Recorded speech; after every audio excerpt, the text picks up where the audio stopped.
जब सभी एंटीबायोटिक्स काम करना बंद कर दे, मेरे कहने का मतलब है कि जब सभी एंटीबायोटिक रेजिस्टेंस कर जाएं, फिर मरीज़ को कैसे ठीक करेंगे आप?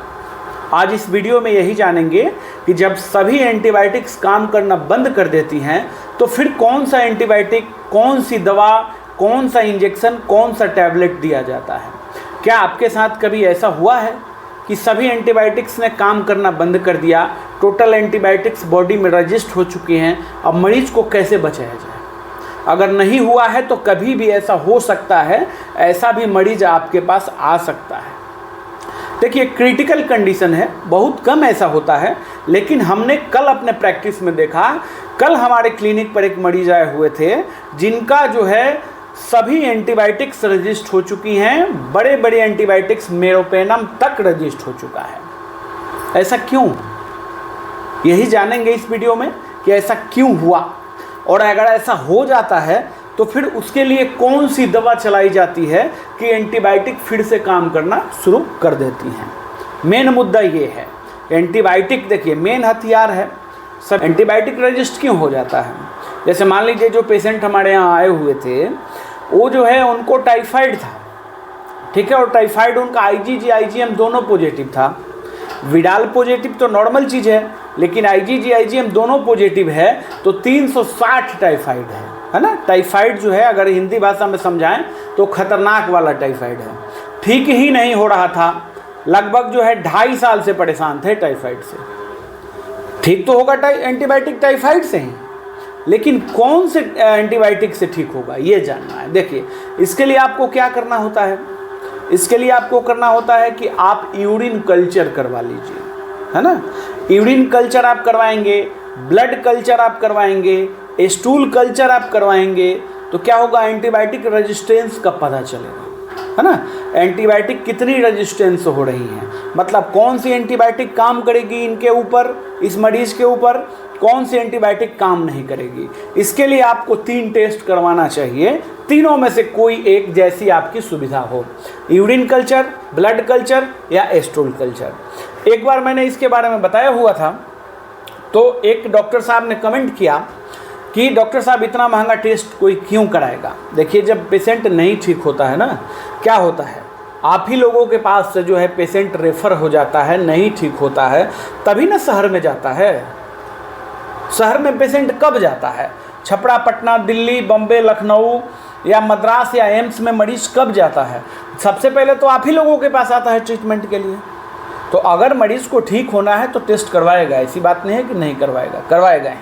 ब्लड कल्चर, यूरिन कल्चर और स्टूल कल्चर, तीनों में एंटीबायोटिक रेजिस्टेंस आया है। फिर क्या करेंगे आप? जो मरीज़ हमारे पास कल आए हुए थे, उनका जो है यूरिन कल्चर हमने करवाया तो टोटल एंटीबायोटिक रेजिस्टेंस है। अब क्या करेंगे बताइए? जब आपने यूरिन कल्चर, ब्लड कल्चर करवाया और स्टूल कल्चर करवाया और एंटीबायोटिक रेजिस्टेंस आ रहा है, मतलब कि एंटीबायोटिक काम ही नहीं करेगी इनके ऊपर, तो आप क्या करेंगे? देखिए, इसमें क्या करना होता है, एकदम घबराने की ज़रूरत नहीं है, ठीक है। आप घबरा जाएंगे तो पेशेंट का इलाज कैसे करेंगे? ठीक, समझिए क्या करना है। यूरिन कल्चर करवाए हैं, ब्लड कल्चर करवाए हैं या स्टूल कल्चर करवाया है आपने, ठीक है, तीनों रेजिस्टेंस नहीं आता है। सबसे पहली बात, तीनों में कोई ना कोई ज़रूर आपको बता देगा कि ये एंटीबायोटिक से मरीज़ ठीक होगा। लेकिन सबसे सिंपल क्या होता है, यूरिन कल्चर आसानी से हो जाता है और जल्दी फास्ट रिजल्ट आ जाता है ना, और ज़्यादा सटीक रहता है। ब्लड कल्चर में थोड़ा ज़्यादा पैसे लगते हैं तो लोग कम करवाना चाहते हैं।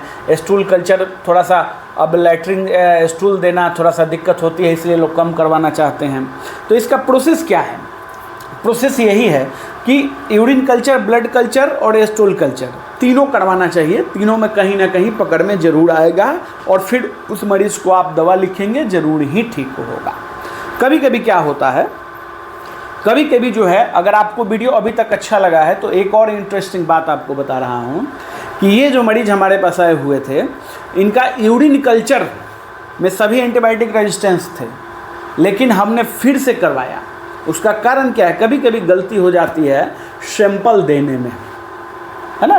सैंपल लेने में गलती हो जाती है। अब जैसे मान के चलिए कि जो सैंपल आप दे रहे हैं वो साफ़ नहीं है, पोर्ट जिस पोर्ट में आपने दिया यूरिन पोर्ट सही नहीं है, उसमें पहले से कोई बैक्टीरिया है, तो फिर दूसरा बैक्टीरिया आपको दिखने लगेगा ना, एंटीबायोटिक रेजिस्टेंस दिखाएगा, दूसरा बैक्टीरिया का ग्रोथ दिखाएगा, फिर आप परेशान हो जाएंगे।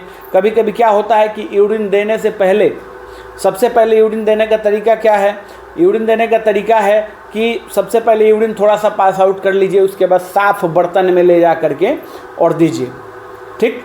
और एकदम क्लीन बर्तन होना चाहिए, कम से कम गर्म पानी से धोया हुआ, या लैब वाले जो देते हैं स्टरलाइज होना चाहिए, ठीक।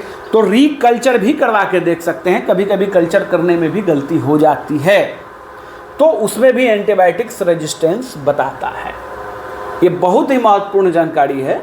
मेरे पास ऐसे मरीज आए हुए थे, तो फिर मैंने कहा कि मेरे डॉक्टर्स मित्र जो मुझे बराबर रेगुलर देखते हैं उनको ये जानकारी ज़रूर ही देना चाहिए कि सभी एंटीबायोटिक्स रजिस्ट कर जाएं तो कौन सी दवा चलानी चाहिए। तो आपने समझ लिया कि सभी एंटीबायोटिक रजिस्ट नहीं होते हैं, रेयर केस में होते हैं, 1% चांस रहता है कि सभी एंटीबायोटिक रजिस्ट होते हैं, और सभी एंटीबायोटिक रजिस्ट हो जाते हैं तो कहीं ना कहीं जो है आप कल्चर को रिपीट करवाइए, फिर से स्टरलाइज तरीके से टेस्ट करवाइए, तो आपको पता चल जाएगा कि क्या करना है और कौन सा एंटीबायोटिक चलाना है। चलिए फ्रेंड्स, आप ही लोगों के लिए मैंने 2 PDF बुक और वीडियो लेक्चर का कोर्स लॉन्च किया हुआ है, जिसका प्राइस आप लोग देख रहे होंगे। एक 750 का है पीडियाट्रिक बुक और एक एडल्ट बुक है जो 501 का है। जो इंटरेस्टेड हैं, जो लेना चाहते हैं, मुझसे जुड़ना चाहते हैं, इस व्हाट्सएप पर संपर्क कर सकते हैं। मेरे साथ जुड़ के प्रैक्टिस करना चाहते हैं तो इस व्हाट्सएप पर संपर्क कर सकते हैं। आप लोगों के लिए मैं एक ट्रेनिंग प्रोग्राम भी चलाता हूं, क्लिनिकल ट्रेनिंग प्रोग्राम। उसमें क्या है, उसमें मैं आपको ट्रेनिंग देता हूं, जैसे पाइल्स में इंजेक्शन देना, बवासीर में इंजेक्शन देना, घुटने में इंजेक्शन देना, कमर में इंजेक्शन देना, आपके एड़ी में इंजेक्शन देना, पाइल्स को ठीक करना, कई एक तरह के कोर्स हैं। तो उनको मैं प्रैक्टिकल ट्रेनिंग आपको देता हूं और ट्रेनिंग के बाद सर्टिफिकेशन भी देता हूं। अगर आप फर्स्ट एड ट्रीटमेंट चाहते हैं, फर्स्ट एड एक्सपीरियंस सर्टिफिकेट आपको, देखिए अगर आपके पास कुछ भी नहीं है, अगर आपके पास कोई डिग्री नहीं है, अच्छी डिग्री नहीं है, तो फिर आपके पास एक experience certificate, first aid experience certificate जरूर होना चाहिए क्लिनिक चलाने के लिए। तो अगर फर्स्ट एड एक्सपीरियंस सर्टिफिकेट आपको चाहिए तो व्हाट्सएप पर आप हमको संपर्क कर सकते हैं। वीडियो अच्छा लगा है लाइक ज़रूर कीजिए, ज़रूर ही लाइक कीजिए। आप लोगों के लिए महत्वपूर्ण जानकारी लेकर के हम आते हैं, कोई इतना इंटरनल चीज़ें नहीं बताता है जो हम बताते हैं, है ना। वीडियो अच्छा लगे लाइक ज़रूर करें, शेयर करें, कमेंट करें। धन्यवाद।